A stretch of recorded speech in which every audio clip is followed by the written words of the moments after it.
What is up, guys? Greg here on the Vinyl Rundown, bringing you a contest video.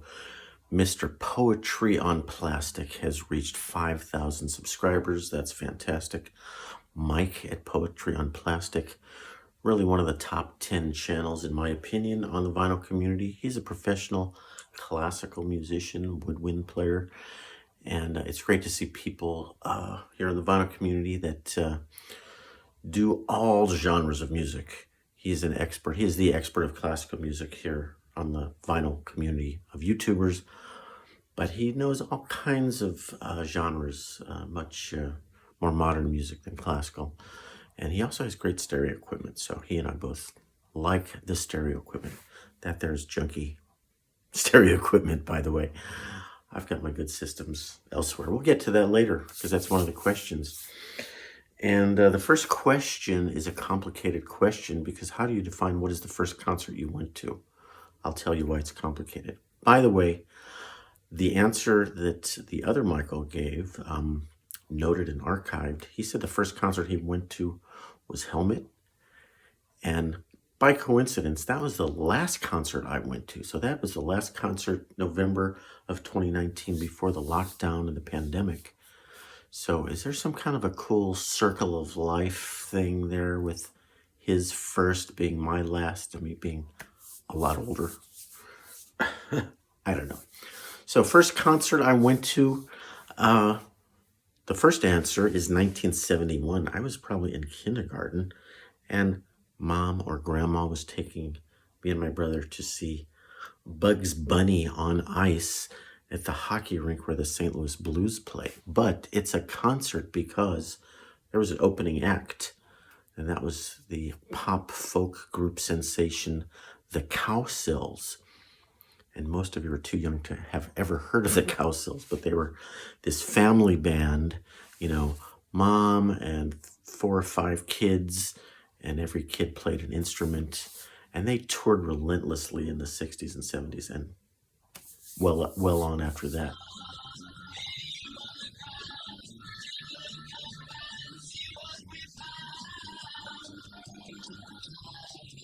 But the funny thing about the Cowsills is the Partridge Family was entirely based on their shtick.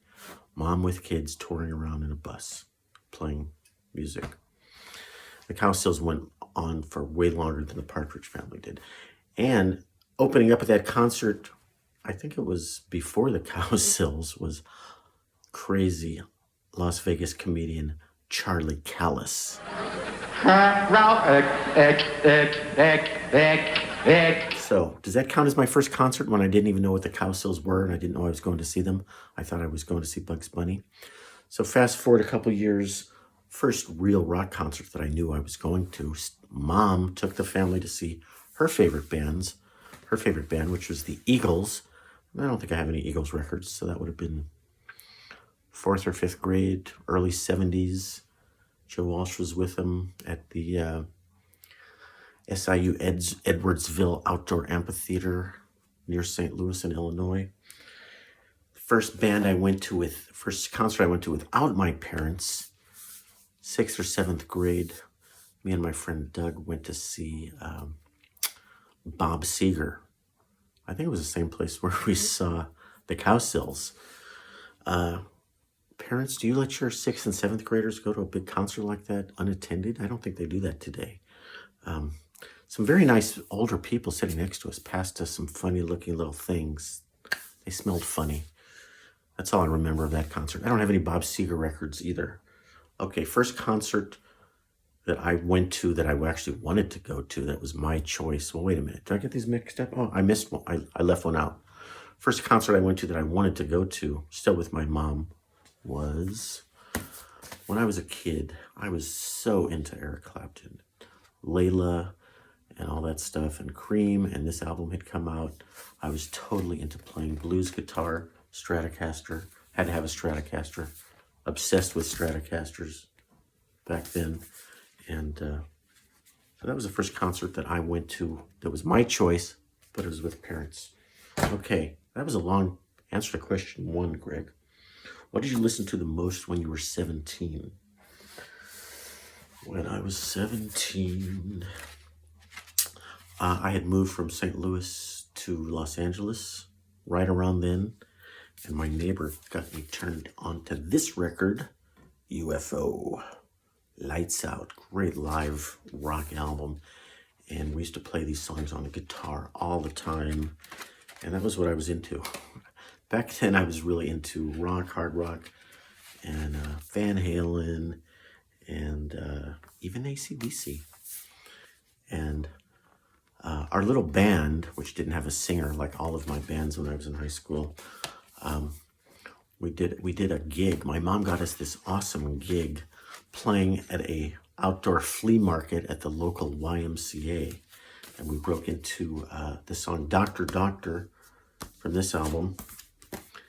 And of course they shut us down. You're too loud after the middle of the first song. We didn't even get a half a song out, and I pouted the rest of the day.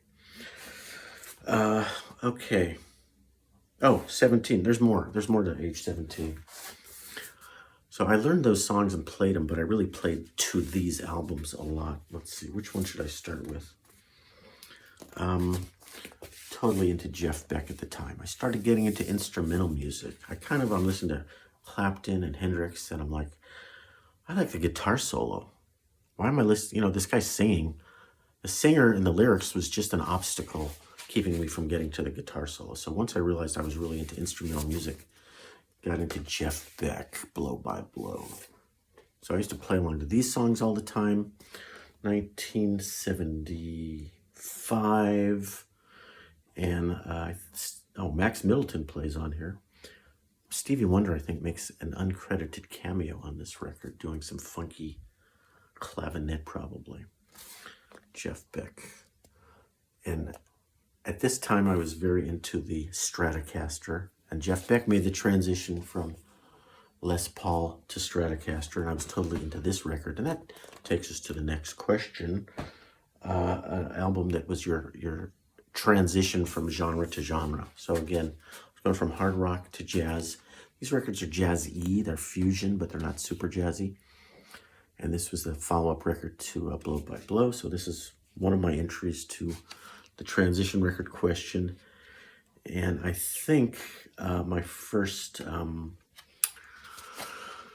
high school talent show was me and my buddies playing, I think we played Lead Boots. It was one of these tunes. We played a Jeff Beck's tune and a Queen tune. No singer. Mostly me just guitar soloing. Love that Stratocaster, and I was totally blown away by this when I was a kid. But I have another transition record, and in keeping with Michael at Poetry on Plastic, got to mention some classical.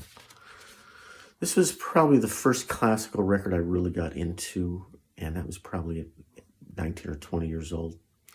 I had it on CD back then. I just found it on LP at a thrift store in the last few months. Debussy, or is it Debussy, and Ravel, string quartets. This happens to be the Orlando Quartet. Debussy and Ravel, the two major figures of the Impressionistic period, and they each only had one string quartet. So these two pieces are kind of unique in that genre, and they usually get recorded together, side A and side B, pretty common. John DeVore featured this album on his channel recently. He's DeVore Audio, and he was talking about this record in the context of string quartets, but he mentioned that this dude here has the worst, most comically, hilariously ill-fitting suit in all of the music business. But they're European, they're classical guys, what do they know? But I often thought he doesn't look real comfortable.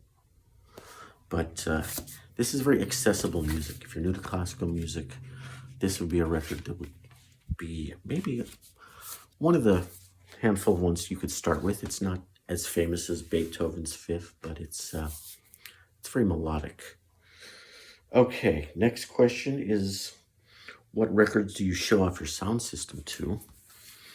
And I'm going to give an old classic that you've heard a million times if you hang out in audio shows or hi-fi shops. The song is overplayed, but it sounds great, and it will make It will make a mediocre system sound great, and it will make a great sound system sound amazing. Stevie Ray Vaughan couldn't stand the weather. 1984, but specifically song 2 on side 2, Tin Pan Alley. Something about the way that the drums were recorded, the vast sound stage and the decay of the drum hit, that something like that. Good impression of a hi-hat there, Greg. It's one of his quieter, ballady tunes, and it's the guitar and the drum recording and soundstage that's fantastic. But it is overplayed, and I have been caught in the, hey, this sounds great, buy this equipment, get it home. It's like, oh, it only sounds great when you play Stevie Ray Vaughan. So be careful. The other one I was going to pull out was, what's her name? You know, the one with the, I can't remember. Good one, Greg. Okay, how about a record that sounds terrible but you like anyway? Well, the entirety of this band's recorded oeuvre does not sound that good. Husker Du, when they started out very punky, it sounded like they were recording on a 4-track Porta Studio cassette that was maybe garbled a little. I mean, sound quality is pretty weak. And even when they got signed with a semi-big label, who were they on here? SST. The guitar and drum sounds really compressed, not a lot of dynamic range. The bass is very low. The vocals are very low in the mix, which I think is kind of cool. That's part of their punk aesthetic, is the guitar is louder than the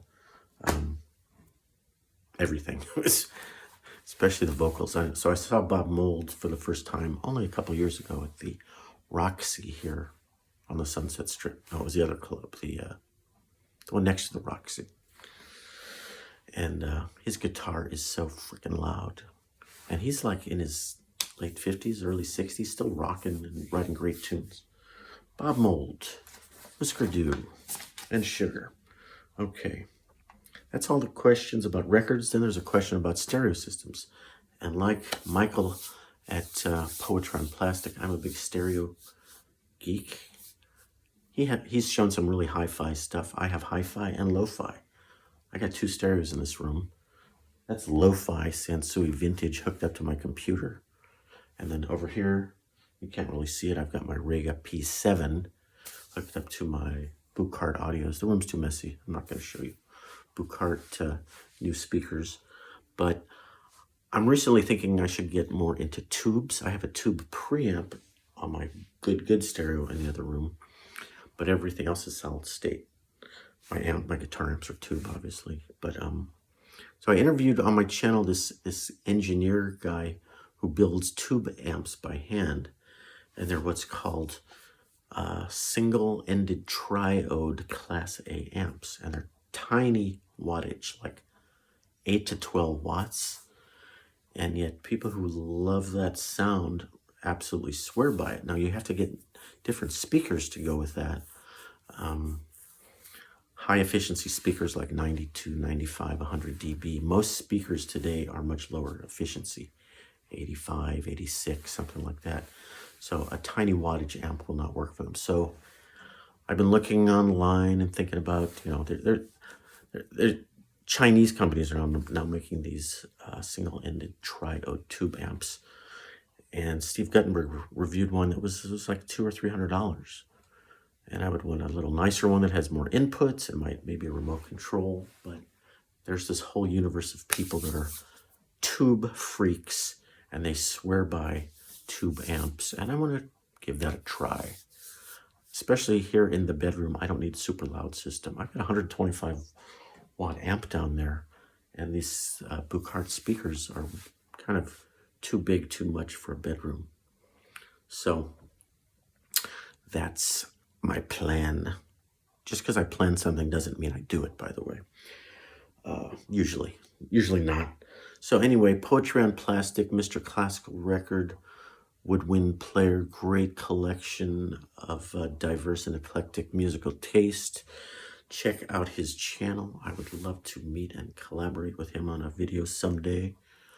I don't have much to add to the conversation, but mad respect, especially for these young folks who know more than me about music. All right, guys, don't forget to subscribe to both of us. Hit the like button if you want, if you feel like it. Have a great week, and I will check you later.